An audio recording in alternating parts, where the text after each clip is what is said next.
अस्सलाम वालेकुम to all of you. Welcome back to the code of last. आज का जो हमारा टॉपिक है वो है प्रिजन प्रॉब्लम्स और उसके सॉल्यूशंस। तो इस वीडियो में हम ये डिस्कस करेंगे कि जो प्रिजन सिस्टम है पाकिस्तान का, उसमें कितनी और किस किस टाइप की प्रॉब्लम्स जो है वो फेस करनी पड़ती हैं और उनके क्या सॉल्यूशंस हमारे पास अवेलेबल हैं या होने चाहिए। ठीक है। अब जो हमारा लीगल फ्रेमवर्क है प्रिजन सिस्टम से रिलेटेड, उसमें जो है सिस्टमेटिक इश्यूज़ बहुत ज़्यादा है। ठीक है। तो इस इश्यूज़ की वजह से जो हमारा रिहेबिलिटेशन का एक प्रोग्राम होता है उसके ऊपर प्रिजनर्स जितने भी हैं उनकी सेफ्टी पे, उनकी रीइंटीग्रेशन के ऊपर काफ़ी गहरा इफ़ेक्ट पड़ता है। ठीक है। ये एक हर्डल जो है वो कोर्स करता है जिसकी वजह से हमारा प्रिजन सिस्टम जो है प्रॉपर्ली इफ़ेक्टिवली वर्क नहीं कर पाता। और इन तमाम इश्यूज़ और इन तमाम प्रिजन प्रॉब्लम्स को अगर हम एड्रेस करते हैं तो इसमें हमारी जो पॉलिसीज़ हैं इससे रिलेटेड, उनमें रिफ़ॉर्म लाने की ज़रूरत है। ठीक है। हमें रिसोर्सेज चाहिए। ठीक। फोकस है प्रिजन्स में, प्यूनिटिव है, कस्टोडियल है, उसको शिफ्ट करने की ज़रूरत है करेक्शनल फ़िलासफ़ी की तरफ। ठीक है। यानी कि मौजूदा जो हालात हैं उसके हिसाब से ढालने की ज़रूरत है। तो हम सबसे पहली जो एक प्रॉब्लम होती है, सबसे मेजर जो प्रॉब्लम है उसको डिस्कस करते हैं। और वो क्या है? वो है ओवर क्राउडिंग। पाकिस्तान में क्राउड बहुत ज़्यादा होता है। ठीक है। प्रॉब्लम क्या है कि प्रिजन्स के अंदर हद से ज़्यादा, जितनी उसकी कैपेसिटी है ना, उससे ज़्यादा जो है वहाँ पे प्रिजनर्स मौजूद हैं। जितनी गुंजाइश भी नहीं है उतने ज़्यादा लोग वहाँ पर इम्प्रिजन किए गए हैं। मेजॉरिटी जितनी भी है इनमेट्स की, यहाँ पे इनमेट्स मतलब उन ऑफेंडर्स की बात हो रही है, उन प्रिजनर्स की बात हो रही है, उनमें से ज़्यादा जो मेजॉरिटी है ना वो अंडर ट्रायल प्रिजनर्स हैं। ठीक है। कन्विक्टेड नहीं है और उनको भी उसी जगह के ऊपर जो है रख दिया जाता है, जिसकी वजह से ओवर क्राउडिंग हो जाती है। और लेक ऑफ स्पेस होने की वजह से, अब क्योंकि अफराद ज़्यादा हैं और फैसिलिटीज़ कम है, जैसे कि प्रॉपर सैनिटेशन नहीं हो पाती, मेडिकल फैसिलिटीज़ नहीं मिल पाती, बेड्स नहीं होते, जगह नहीं रहती है उठने बैठने के लिए ईज़िली कम, तो ये एक प्रॉब्लम बन जाती है। और ज़्यादा क्राउड होने की वजह से तो बीमारियां जो फैलने के चांसेस है वो भी बहुत ज़्यादा बढ़ जाते हैं। ज़्यादा से ज़्यादा प्रिजनर्स जो हैं वो बीमार पड़ते हैं, वायलेंस होता है, स्ट्रेस लेवल इंक्रीज़ होता है। ठीक है। क्योंकि मुख्तलिफ़ किस्म के लोग एक ही जगह पे एक छोटे से रूम के अंदर मौजूद होते हैं, तो इसलिए बीमारियां फैलने के चांसेस भी ज़्यादा होते हैं, स्ट्रेस लेवल भी बढ़ता है। और ऑब्वियसली फैसिलिटी इतनी हमारे पास है नहीं और अफराद ज़्यादा है तो लैक ऑफ फैसिलिटीज़ भी होती है। तो ये एक मेजर प्रॉब्लम है पाकिस्तान में, ओवर क्राउडिंग प्रिजन सिस्टम्स के अंदर। इसका सॉल्यूशन क्या हो सकता है? इसका सॉल्यूशन ये है कि भाई आप ज़्यादा से ज़्यादा अल्टरनेटिव जो है ना वो प्रमोट करो। यानी कि आप क्या करो, आप हर किसी को इम्प्रिजन नहीं करो, हर किसी को जेल की सज़ा ना सुनाओ कि भाई इसको जेल में डाल दिया जाए। आप उसके अल्टरनेट चूज़ करो, जैसे कि प्रोबेशन हो गया। किसी ने पहली बार कोई ऑफेंस करा है तो आप उसको जेल में नहीं डालो, इसके बजाय उसको चांस दे के उसको प्रोबेशन पे कंडीशनल रिलीज़ दे दो कि वो सोसाइटी में ही रहे, और उसके ऊपर आप एक मॉनिटरिंग का सिस्टम रख दो, पैरोल पे रिलीज़ दे दो, उसको आप फ़ाइन लगा के उसको रिहा कर दो, कम्युनिटी सर्विस में उसको लगा दो। तो इससे भी जो है ओवर क्राउडिंग से बचा जा सकता है। इसके अलावा कोर्ट्स में, क्योंकि जो है काफ़ी इसका डिले होता है, मेकैनिज़्म बहुत ही स्लो प्रोसेस है, तो फास्ट ट्रैक होना चाहिए कोर्ट का सिस्टम। ठीक है। जिसकी वजह से जितने भी अंडर ट्रायल प्रिजनर्स मौजूद होते हैं उनका जल्दी से ट्रायल समअप हो और वहाँ से क्राउड ख़त्म हो। इसके अलावा जितने भी ओपन प्रिजन से उनको यूटिलाइज़ किया जाए। ठीक है। लो रिस्क ऑफेंडर्स लाइक जो बच्चे हैं, माइनर ऑफेंडर हैं, ठीक है, या किसी ने पहली बार क्राइम किया है, जिनका इतना ज़्यादा रिस्क नहीं है री ऑफेंडिंग का। ठीक है। तो ऐसे लोगों को इम्प्रिजनमेंट सेम जेल के अंदर नहीं डाला जाए, ऐसे लोगों के लिए ओपन प्रिजन सिस्टम जो है वो यूटिलाइज़ किया जाए, वो यूज़ किया जाए। इसके अलावा कुछ और नई करेक्शनल फैसिलिटीज़ जो है वो भी बिल्डअप करनी चाहिए। ठीक है। ताकि हम बेहतर तरीके से जो है प्रिजन सिस्टम चला सकें, ओवर क्राउडिंग भी ना हो, फैसिलिटीज़ अच्छे से जो है यूटिलाइज़ हो जाए। ठीक है। तो ये कुछ इसके सॉल्यूशंस है ओवर क्राउडिंग के। इसके बाद हमारे पास जो दूसरा प्रॉब्लम है वो होता है लेक ऑफ रिहेबिलिटेशन प्रोग्राम्स। ठीक है। अब इसमें क्या होता है कि अफराद क्योंकि बहुत ज़्यादा है जेल के अंदर, ठीक, और जो प्रोग्राम्स होते हैं उनमें जो वैकेंसीज़ होती हैं वो बहुत कम होती हैं। सिर्फ 14-15 अफराद जो हैं उनके लिए लिमिटेड रिसोर्सेज होती हैं, क्योंकि तो सिर्फ चंद ही बंदों को चुना जाता है। तो इसलिए लेक ऑफ रिहेबिलिटेशन प्रोग्राम भी one of the major problem है प्रिजन सिस्टम में। अब जैसे कि एजुकेशन, काउंसलिंग, वोकेशनल ट्रेनिंग, ये सारी लिमिटेड है जैसे कि अभी मैंने बताया। चंद अफराद जो है चूज़ किए जाते हैं, ज़्यादा से ज़्यादा लोगों के लिए अवेलेबल नहीं होता ये प्रोग्राम। बाद जब ऑफेंडर्स रिलीज़ होते हैं, ठीक है, उनकी सज़ा का पीरियड पूरा हो जाता है, तो बिना किसी स्किल के वो रिलीज़ हो जाते हैं। लाइक उनको वो मौका ही नहीं मिलता ना पार्टिसिपेशन का उन प्रोग्राम्स में, तो वो बिना कुछ सीखे, बिना अपने अंदर सुधार लेकर आए, वो सोसाइटी में रिलीज़ कर दिए जाते हैं उनके इम्प्रिजनमेंट का, तो वो रिलीज़ कर दिए जाते हैं। अब वो इससे क्या होता है, इससे रेसिडिविज्म के चांसेस ज़्यादा बढ़ते हैं। ऑब्वियसली एक शख्स बिना कुछ अपने अंदर सुधार लाए जब सोसाइटी में वापस जाएगा तो वो दोबारा वही ऑफेंस कमिट करेगा, वो सोसाइटी के लिए डेंजर साबित होगा क्योंकि उसने कुछ नहीं सीखा। तो यहाँ पर वेस्ट हो जाता है हमारा उसको इम्प्रिजनमेंट देना। ठीक है, हमारा वेस्ट ऑफ कॉस्ट भी होता है। ठीक है, जितनी कॉस्ट लगी उसको फैसिलिटेट करने में, वहाँ उसकी रिहाइश में, उसके खाने पीने में, वो सब कुछ वेस्ट जाता है। ठीक है, क्यों? क्योंकि उसने कुछ नहीं सीखा। इसके बाद हमारा जो फोकस है ज़्यादा पाकिस्तान में वो पनिशमेंट के ऊपर है रेदर देन रिफॉर्म। तो ये भी जो है एक मेजर प्रॉब्लम है प्रिजन सिस्टम में पाकिस्तान की। अब इसके सॉल्यूशन क्या हो सकते हैं? इसके सॉल्यूशन ये है कि भाई आप वोकेशनल इंस्टीट्यूट जो है वो इस्टेब्लिश करो प्रिजन्स के अंदर ही। ठीक है, तो या जैसे कि आईटी के हो गए, कारपेंट्री के हो गए, टेलरिंग के हो गए, आर्ट्स वगैरह, ये सारी चीज़ें हमारे प्रिजन के अंदर ही होनी चाहिए ऐसे इंस्टीट्यूट, कि उनको कहीं बाहर लेकर जाना ना पड़े। ठीक है, सिखाने के लिए। अब सारे ही प्रिजनर्स को तो आप लेके नहीं जा सकते ना, तो प्रिजन के अंदर ही उस इंस्टीट्यूट को खोल दिया जाए, वो क्लास खोल दी जाए, ताकि सब लोग ही जो इक्वली पार्टिसिपेट कर सकें और सब ही जो है इस रिहेबिलिटेटिव प्रोग्राम का फ़ायदा उठा सकें और कुछ सीख कर अपने अंदर चेंज लाकर फिर रिलीज़ हों। लिटरेसी क्लासेस जो है, काउंसलिंग के सेशंस जो है, रिलीजियस और इथिकल ट्रेनिंग के सेशंस ये करवाए जाएं, ताकि उनके जो मॉरल वैल्यूज़ है उनके अंदर चेंज आए, जो उनकी थिंकिंग है रिलीजन से रिलेटेड वो चेंज आए उनके अंदर, उनको ट्रीट किया जाए, उनकी काउंसलिंग की जाए। और जॉब प्लेसमेंट प्लान्स जो है आफ्टर रिलीज, लाइक क्योंकि जब वो रिलीज़ होते हैं तो उनको कहीं पे दोबारा जॉब नहीं मिलती है, वो सोसाइटी में कहीं पे इजीली वर्क नहीं कर पाते। तो इसलिए ऐसे भी प्रोग्राम्स इंट्रोड्यूस करवाने चाहिए, ताकि भाई अगर कोई शख्स कन्विक्टेड है और ताकि अगर कोई कि जब कोई भी शख्स रिलीज़ होकर जाता है तो उसके बाद वो कोई काम करे। ठीक है, इससे रीऑफेंडिंग के चांसेस कम हो जाते हैं, क्योंकि उनको कहीं और जो इजीली एक्सेप्ट नहीं किया जाता। तो इसलिए गवर्नमेंट को चाहिए कि स्पेशल जो है प्लान्स बनाए कन्विक्टेड पर्सन्स के लिए जॉब से रिलेटेड। इसके अलावा गवर्नमेंट को एनजीओज़ के साथ जो है पार्टनरशिप करनी चाहिए, क्योंकि हमारे पास गवर्नमेंट के बजाय एनजीओज़ जो हैं वो ज़्यादा इस चीज़ के अंदर जो है इनिशिएट लेती हैं, वो ज़्यादा प्रमोट करती हैं, और ये जितने भी रिहेबिलिटेशन के प्रोग्राम्स हैं एनजीओज़ की तरफ से ज़्यादा होते हैं रेदर देन गवर्नमेंट। ठीक है, तो इसके बाद हमारे पास जो एक और प्रॉब्लम आती है प्रिजन सिस्टम में, वो आती है पुअर हेल्थ केयर कंडीशंस या फिर मेंटल हेल्थ नेगलेक्ट। ठीक है, मतलब फैसिलिटीज़ नहीं है, तो इसलिए जो हेल्थ केयर सिस्टम होता है वो बहुत ही लो लेवल का होता है। मेंटल हेल्थ केयर जो होती है वो बहुत ही लो लेवल की होती है। तो इससे क्या प्रॉब्लम्स जो है ऑफेंडर्स को फेस करनी पड़ती है? डॉक्टर्स अवेलेबल नहीं होते।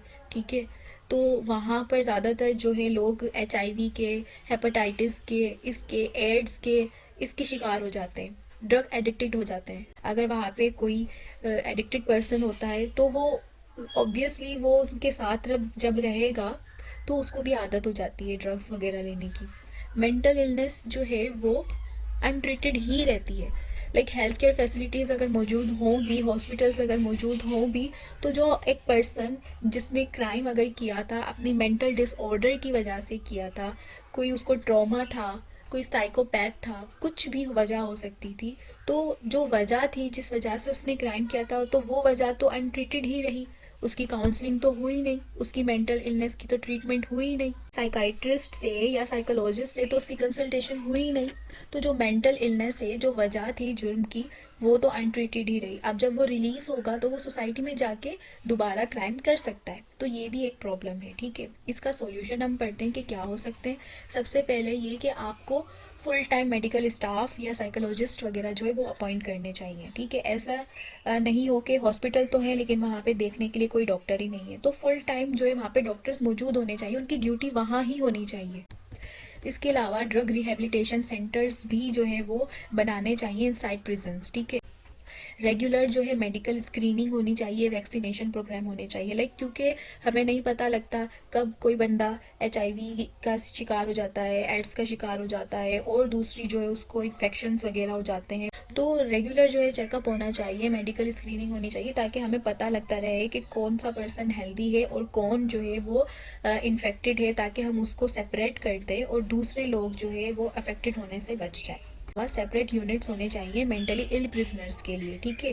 अब जैसे कि मैंने भी बताया कि जिस वजह से उसने क्राइम किया था, जब वो वजह ही आपने ट्रीट नहीं करी, उस वजह को ख़त्म नहीं करा, तो फिर आपका उसको प्रिजन में रखने का कोई फ़ायदा नहीं है, उल्टा खर्चा ही हो रहा है, ठीक है। तो इसके लिए एक सेपरेट यूनिट्स होने चाहिए जो मेंटली इल प्रिजनर्स हैं, ठीक। ये इसका एक सॉल्यूशन हो गया। इसके बाद हम आ जाते हैं दूसरी प्रॉब्लम पे, वो है corruption and abuse of power. ये भी one of the major problem है प्रिजन सिस्टम ऑफ पाकिस्तान में। अब इसमें क्या होता है कि भाई ब्राइबरी जो है वो दी जाती है बेटर फैसिलिटीज़ के लिए।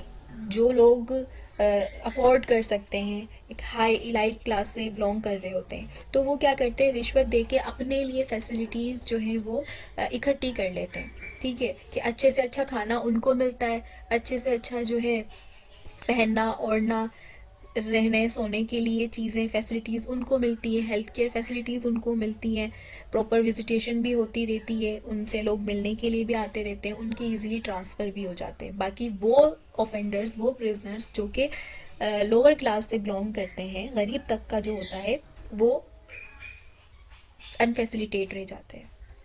उनके प्रिजन्स के अंदर भी जाके जो है उनके राइट ऑफ प्रिजनर जो होता है उसकी वायलेशन हो जाती है। इसके अलावा जो पावर है वो इम्बैलेंस है, ठीक है। तो इसकी वजह से क्या होता है, मिस ट्रीटमेंट होती है। जैसे कि अभी हमने ये एक ही चीज़ में कवर हो रही है कि जाहिर सी बात है ये जो पावर है कंट्रोल करने का, जितने भी जो ऑफिसर्स वहाँ पर मौजूद होते हैं, जो हमारे एडमिनिस्ट्रेशन होती है प्रिजनर्स की, जो एडमिनिस्ट्रेशन होती है प्रिजन सिस्टम में, वो इम्बैलेंस है, ठीक है। तो इसकी वजह से जो जहाँ से उनको रिश्वत मिल रही है, जहाँ से उनको फ़ायदा हो रहा है, वो उन्हीं को फ़ायदा दे रहे हैं। जहाँ से उन्हें फ़ायदा नहीं मिल रहा, वो बेचारे मिसट्रीटमेंट का शिकार हो जाते हैं। इलीगली टॉर्चर भी हो रहा होता है, एक्सटॉर्जन भी हो रही होती है कस्टडी के केसेस के अंदर, और ये फ्रिक्वेंटली जो है रिपोर्टेड केसेस हैं ऐसे कि एक्सटॉर्जन ली जा रही होती है, भत्ते लिए जा रहे होते हैं, रिश्वत ली जा रही होती है, जो कस्टडी के केसेस होते हैं उसमें। तो ये एक प्रॉब्लम है। इसका सॉल्यूशन क्या हो सकता है, इसका सॉल्यूशन ये कि भाई स्ट्रिक्ट अकाउंटेबिलिटी होनी चाहिए और ट्रांसपेरेंसी होनी चाहिए मैकेनिज्म में। जो एडमिनिस्ट्रेशन है प्रिजन सिस्टम की, वो अकाउंटेबल हो, उनके ऊपर भी चेक होना चाहिए कि वो अपनी जो ड्यूटीज़ हैं वो प्रॉपरली परफॉर्म कर रहे हैं या नहीं कर रहे, ठीक है। CCTV मॉनिटरिंग होनी चाहिए। अगर कोई भी पर्सन कंप्लेंट करता है कि उसके साथ ये वायलेशन हुई है राइट्स की, उसकी फला शख्स ने कुछ मिसट्रीटमेंट वगैरह की है या इलीगली टॉर्चर किया गया है, तो हमारे पास एक मॉनिटरिंग सिस्टम हो, हमारे पास एक प्रूफ भी हो, ठीक है। और ताकि वो अगला शख्स इजीली कंप्लेंट कर सके और उसकी जो कंप्लेंट है उसको सुना भी जा सके। और इसके अलावा जो हमारा स्टाफ होता है प्रिजन का, उनकी प्रॉपर ह्यूमन राइट्स के ऊपर ट्रेनिंग होनी चाहिए। वो समझते हैं कि भाई ये मुजरिम है, जुर्म कर कर आया है, तो ये तो मर्सी के लायक ही नहीं है, ये डिज़र्व करता है, ठीक है। प्रिजन का स्टाफ होता है ना, उनकी मेंटेलिटी ये होती है। इसके अलावा हर शख्स की मेंटेलिटी ये होती है कि ये तो मुजरिम है, तो ये तो डिज़र्व करता है पनिशमेंट। तो ह्यूमन राइट्स की ट्रेनिंग होनी चाहिए प्रिजनर्स के जो स्टाफ होते हैं, प्रिजन के जो स्टाफ होते हैं उनकी, ताकि वो जो ह्यूमन डिग्निटी है उसकी रिस्पेक्ट करें, उनको भी इंसान ही समझें। थर्ड पार्टी इंस्पेक्शन लाजमी होना चाहिए, यानी वही बात कि उनके ऊपर चेक होना चाहिए कि अकाउंटेबल होने चाहिए, जैसे कि जुडिशरी का हो गया या सिविल सोसाइटी का, ताकि उनको एक डर हो कि अगर हम प्रॉपर फंक्शन नहीं करेंगे, अपनी ड्यूटीज़ परफॉर्म सही से नहीं करेंगे, तो हमारे खिलाफ भी जो है कार्रवाई हो सकती है। इसके अलावा अब हमारे पास जो दूसरी प्रॉब्लम है वो है पुअर लिविंग कंडीशंस। वही ये फैसिलिटीज़ से ही रिलेट करता है। ये अनहाइजेनिक टॉयलेट्स होते हैं, लिमिटेड वाटर सप्लाई होती है, ठीक है, कंटेमिनेटेड फूड होता है, पुअर सैनिटेशन होती है, ठीक है, और गर्मियों में बहुत ज़्यादा हीट आ रही होती है, और अगर सर्दियाँ होती हैं तो प्रॉपर जो है बेडिंग नहीं होती, लाइक बिस्तर वगैरह उनके पास प्रॉपर नहीं होता है सर्दी से बचने के लिए। तो लिविंग जो कंडीशन है ना, जो बेसिक लाइफ फैसिलिटीज़ होती हैं वो भी नहीं मिल रही होती है हमारे प्रिजन्स में।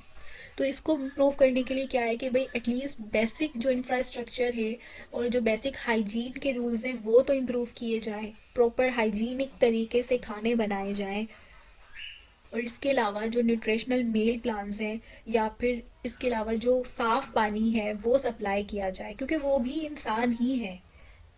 इसके अलावा आप इंश्योर करो कि प्रॉपर वेंटिलेशन होनी चाहिए। गर्मियाँ हैं तो प्रॉपर वेंटिलेशन हो, हवा का रुख हो, उनको ठंडी हवा मिल सके गर्मियों में, और अगर सर्दियाँ हैं तो प्रॉपर उनके पास बेड्स हो, ब्लैंकेट हो, ताकि वो सर्दी से बच सकें। इसके अलावा बजट्स जो है वो स्पेसिफिकली एलोकेट करना चाहिए। लाइक जब गवर्नमेंट एक बजट निकालती है तो प्रिजनर्स की वेलफेयर के लिए भी एक स्पेशल अमाउंट रखना चाहिए, एक बजट निकालना चाहिए कि ये जितना पैसा है ये उनकी वेलफेयर के लिए लगेगा, कि ताकि उनकी जो पुअर लिविंग कंडीशन है इसमें इम्प्रूवमेंट लाई जा सके, जो भी प्रॉब्लम्स है उनको एड्रेस किया जा सके और वो प्रॉब्लम सॉल्व की जा सके। तो इसके लिए एक अलग से बजट होना चाहिए। क्यों? इसके बाद हमारे पास एक और जो है प्रॉब्लम वो है लॉन्ग लीगल प्रोसीजर। वही के अंडर ट्रायल प्रिजनर्स जो है वो सालों साल जो है इंतज़ार में रहते हैं कि कब उनका ट्रायल पूरा होगा। लीगल रिप्रेजेंटेशन नहीं होती, जितने पुअर जो इनमेट्स होते हैं, जो गरीब जो है तबके से ताल्लुक़ रखते हैं, कोई लीगल रिप्रेजेंटेटिव नहीं होता। तो इसकी जो सॉल्यूशन है वो ये है कि भाई स्पीडी ट्रायल सिस्टम होना चाहिए हमारे पास, ठीक है। जैसे ही जो है कोई केस आता है, एक रिव्यू कमेटी हो, ठीक है, और कोई केस आ रहा है उसको इसकी नोयत को देख के वो कमेटी रिव्यू दे, डिसाइड करे कि भाई ये छोटा सा ऑफेंस है या फिर यंग ऑफेंडर है, तो इसको जो है जल्दी से इसका ट्रायल ख़त्म कर दिया जाए या इसको प्रिजन में ना भेजा जाए, प्रोबेशन पे रिलीज़ कर दिया जाए। तो इससे क्या होता है कि भाई ये जो लंबा अरसा गुजर जाता है ना और ओवर क्राउडिंग होती है, ये सारे मसले हल हो जाएंगे अगर हमारा स्पीडी ट्रायल सिस्टम हो जाता है। और जो है इसके अलावा जैसे कि अभी बात करी कि गरीब जो होते हैं उनको रिप्रेजेंटेशन नहीं मिलती, तो फ्री लीगल एड उनके लिए गवर्नमेंट की तरफ से होनी चाहिए या बार काउंसिल की तरफ से होनी चाहिए। और इसके अलावा वर्चुअल कोर्ट जो है ना वो होनी चाहिए, तो ऑनलाइन जो है केस प्रोसीड करे, ऑनलाइन जो है उनकी एजुकेशन हो, तो इससे जो है टाइम भी बचेगा, उनको बाकायदा तौर पे कोर्ट लेके जाने वहाँ पे अपेयर होने की ज़रूरत नहीं है। प्रिजन के अंदर ही जो है ऑनलाइन एक सिस्टम जो है सेटअप बनाना चाहिए ताकि वहीं पर जो है उनका ट्रायल हो जाए। हमारे पास एक और जो प्रॉब्लम होती है वो होती है लेक ऑफ ट्रेंड स्टाफ, ठीक है। इसमें वही सेम बात के जो हमारा स्टाफ होता है प्रिजन का वो ट्रेंड ही नहीं होता है, ठीक है। ऐसे ही बस सोर्सेज के थ्रू बंदे जो है वो अपॉइंट कर लिए जाते हैं, उनको ड्यूटी लगा दी जाती है उनकी। तो जो प्रिजनर्स स्टाफ होता है ना वो उसका जो रेशो है वो बहुत ही लो होता है, ठीक है, या तो मौजूद नहीं होता, होते भी है तो उनको पता ही नहीं होता कि किस तरीके से डील करना है, ठीक है। ऑफिसर्स जो है वो अनट्रेंड होते हैं इन साइकोलॉजी, ठीक है, और वो अगर कोई मसला आता है कल को तो वो उसको डील ही नहीं कर पाते अकॉर्डिंगली, ठीक है। तो इसकी वजह से क्या होता है, वायलेंस होता है, मिसमैनेजमेंट हो जाती है, राइट्स हो जाती है, ठीक है। तो ये हमारा जो प्रिजन का स्टाफ है वो ट्रेंड होना चाहिए, ये असेंशियल है, ठीक है। अब इसकी जो सॉल्यूशन है वो क्या है कि भाई आप उन्हीं लोगों को रिक्रूट करो, उन्हीं को भर्ती करो जो ट्रेंड हो, प्रोफेशनल्स हो, जिन्होंने पढ़ा हो इस बारे में कि किस तरीके से प्रिजनर्स को डील करना चाहिए। उसके अलावा ट्रेनिंग करवानी चाहिए उनकी राइट्स के ऊपर, स्ट्रेस कंट्रोल, नेगोशिएशंस पे, क्राइसिस मैनेजमेंट पे, लाइक प्रॉपर उस स्टाफ की ट्रेनिंग हो उनकी अपॉइंटमेंट के बाद कि भाई अगर कल को ऐसे कोई सिचुएशंस अराइज होती है तो आप किस तरीके से उसको मैनेज करोगे, ये उनको सिखाया जाए। और स्टाफ की वेलफेयर प्रोग्राम्स भी होने चाहिए, ठीक है। तो ये सारे सॉल्यूशंस हैं। इसके बाद हमारे पास जो है एक लास्ट जो प्रॉब्लम है वो है स्टिग्मा आफ्टर रिलीज। सबसे बड़ा जो एक प्रॉब्लम होता है एक कन्विक्टेड पर्सन के लिए वो ये कि वो अपनी सज़ा पूरी करके जब वो सोसाइटी में जाता है तो वो स्टिग्मा कर दिया जाता है, ठीक है, सोसाइटी की तरफ से स्टिग्मा हो जाता है कि भाई ये तो मुजरिम है, ये तो जेल काट के आया है। तो बेशक वो सुधर भी चुका हो, फिर भी सोसाइटी उसको एक्सेप्ट नहीं करती है। एक्स प्रिजनर्स को सोसाइटी रिजेक्ट कर देती है, उनको कहीं पे एम्प्लॉयमेंट नहीं मिलती, तो अब वो अपनी बेसिक लाइफ गुजारने के लिए क्या करें, ठीक है, तो वो मजबूरन भी लोगों को जो है क्राइम की तरफ वापस जाना पड़ता है। तो इसका सॉल्यूशन यही है कि भाई कम्युनिटी में री इंटेग्रेशन प्रोग्राम्स इंट्रोड्यूस करवाए जाए कि किस तरीके से आप सुधार डाल के एक बंदे को री इंटेग्रेट करवाओ, री इंट्रोड्यूस करवाओ सोसाइटी में। एम्प्लॉयमेंट अपॉर्चुनिटीज़ होनी चाहिए पब्लिक प्राइवेट पार्टनरशिप की तरफ से, जैसे कि पहले भी हमने डिस्कस करा कि जब वो रिलीज़ होते हैं उनको कहीं पे जॉब नहीं मिलती, तो स्टेट की तरफ से जो है ऐसी एक स्पेशल जो है प्रोग्राम्स होने चाहिए कि जो कन्विक्टेड पर्सन है सिर्फ उन्हीं को जॉब दी जाएगी, ठीक है। तो इस तरह जो एम्प्लॉयमेंट अपॉर्चुनिटीज़ ज़्यादा से ज़्यादा होनी चाहिए। इसके अलावा अवेयरनेस कैंपेन भी होनी चाहिए ताकि स्टिग्मेटाइजेशन जो है वो रिड्यूस हो सके। ये जो स्टिग्मा लेके बाहर जाते हैं ना कि भाई हम तो आदि मुजरिम हैं, हम या फिर जो है जेल काट के आया ये पर्सन, ये सोसाइटी के अंदर अवेयरनेस कैंपेन भी जो है इंट्रोड्यूस करवानी चाहिए ताकि हमारी जो मैंटेलिटी है वो चेंज हो, ठीक है, और एक पर्सन को सुधरने का मौका दिया जा सके। तो इसको हम कंक्लूड करते हैं इस टॉपिक को।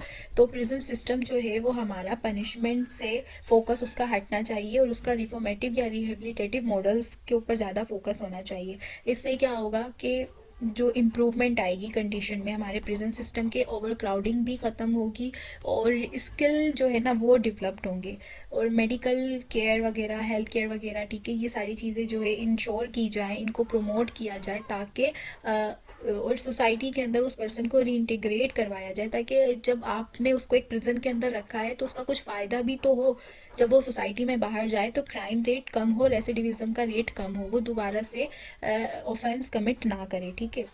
और पब्लिक सेफ्टी के अंदर इम्प्रूवमेंट लाई जाए, ट्रांसफॉर्म किया जाए प्रिजनर्स को ताकि वो एक रिस्पॉन्सिबल सिटीजन बन सके। तो this is all about prisons problems और देयर सॉल्यूशंस। आई होप कि आपको समझ में आया होगा कि कौन कौन सी प्रॉब्लम्स जो है वो फेस करनी पड़ती है और उनके क्या क्या सॉल्यूशंस दिए जा सकते हैं।